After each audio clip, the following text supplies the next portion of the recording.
ಇವತ್ತು ಎರಡು ವಿಚಾರಗಳನ್ನು ನಿಮ್ಗೆ ಹೇಳಲಿಕ್ಕಿದೆ. ಕರ್ನಾಟಕ ಜುಡಿಷರಿ ಎಕ್ಸಾಮ್ ಸಂಬಂಧಪಟ್ಟ ಹಾಗೆ, ಎಲಿಜಿಬಿಲಿಟಿ ಕಂಡೀಷನ್ಗೆ ಸಂಬಂಧಪಟ್ಟ ಹಾಗೆ, ಒಂದು ನ್ಯಾಷನಲ್ ಲೆವೆಲ್ಗೆ ಸಂಬಂಧಪಟ್ಟ ಹಾಗೆ ಒಂದು ನ್ಯೂಸು, ಹಾಗೂ ನಮ್ಮ ಸ್ಟೇಟ್ ಲೆವೆಲ್ಗೆ ಸಂಬಂಧಪಟ್ಟ ಹಾಗೆ ಒಂದು ನ್ಯೂಸು.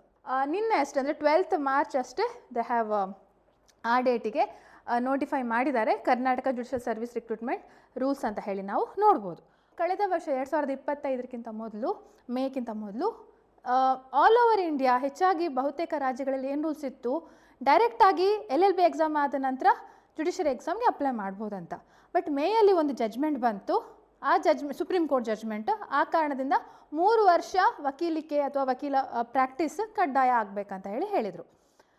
ಸೊ ಅದಾದ ನಂತರ ರಿವ್ಯೂ ಪಿಟಿಷನ್ ಹಾಕಿದ್ದಾರೆ ಸುಪ್ರೀಂ ಕೋರ್ಟಲ್ಲಿ. ಅದರ ಹಿಯರಿಂಗ್ ನಡೀತಾ ಇದೆ. ಸೊ ನಿನ್ನೆ ಇವತ್ತು ಅದರದೆಲ್ಲ ಅಪ್ಡೇಟ್ಸ್ಗಳು ಬರ್ತಾ ಇವೆ. Several high courts have supported retaining the mandatory requirement of 3 years practice. 3 ವರ್ಷ ಪ್ರಾಕ್ಟೀಸ್ ಬೇಕು ಅಂತ ಹೇಳಿ ತುಂಬ ಹೈಕೋರ್ಟ್ಸ್ಗಳು ಸಪೋರ್ಟ್ ಮಾಡ್ತಾ ಇವೆ. ಹಾಗೂ ಇನ್ನು ಕೆಲವು ಹೈಕೋರ್ಟ್ಸ್ಗಳು ಏನು ಮಾಡ್ತಿದ್ದಾವೆ ಅಂತಂದರೆ, ಸಜೆಸ್ಟ್ ಮಾಡಿದ್ದಾವೆ ಅಂತಂದರೆ, ನೋಟಿಫಿಕೇಶನ್ ಕೂಡ ನಾವು ಬೇಗ ಎಕ್ಸ್ಪೆಕ್ಟ್ ಮಾಡ್ಬೋದು. ಕೇವಲ ಸಿವಿಲ್ ಜಡ್ಜ್ ಅಂತ ಅಲ್ಲ, ಡಿಸ್ಟ್ರಿಕ್ಟ್ ಜಡ್ಜ್ ಎಕ್ಸಾಮ್ಸ್ ಕೂಡ ಎಕ್ಸ್ಪೆಕ್ಟ್ ಮಾಡ್ಬೋದು. ಯಾಕೆಂತಂದರೆ this rules is not only pertaining to civil judge recruitment ಅಷ್ಟಕ್ಕೆ ಸೀಮಿತ ಆಗಿಲ್ಲ. ಎಷ್ಟೋ ಹೊಸ ಕಾನ್ಸೆಪ್ಟ್ಸ್ಗಳು, LDCE ಲಿಮಿಟೆಡ್ ಡಿಪಾರ್ಟ್ಮೆಂಟ್ ಎಕ್ಸಾಮಿನೇಷನ್ ಹೇಳುವಂಥ ಕಾನ್ಸೆಪ್ಟ್, ಕಾಂಪಿಟೇಟಿವ್ ಎಕ್ಸಾಮ್ ಅದಕ್ಕೆ concept.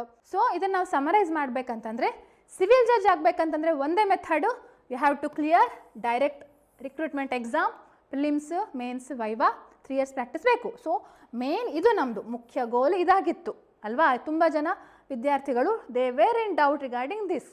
Okay, so civil judge ಆಗಲಿಕ್ಕೆ ಡೈರೆಕ್ಟ್ ರಿಕ್ರೂಟ್ಮೆಂಟ್, ಸಿವಿಲ್ ಜಡ್ಜಿಂದ ಸೀನಿಯರ್ ಸಿವಿಲ್ ಜಡ್ಜ್ ಆಗಲಿಕ್ಕೆ ಒಂದು ರೆಗ್ಯುಲರ್ ಪ್ರಮೋಷನ್ ಅಥವಾ ಪ್ರಮೋಷನ್ ಬೈ LDCE ಮೆಥಡ್ಸ್ ಇದೆ.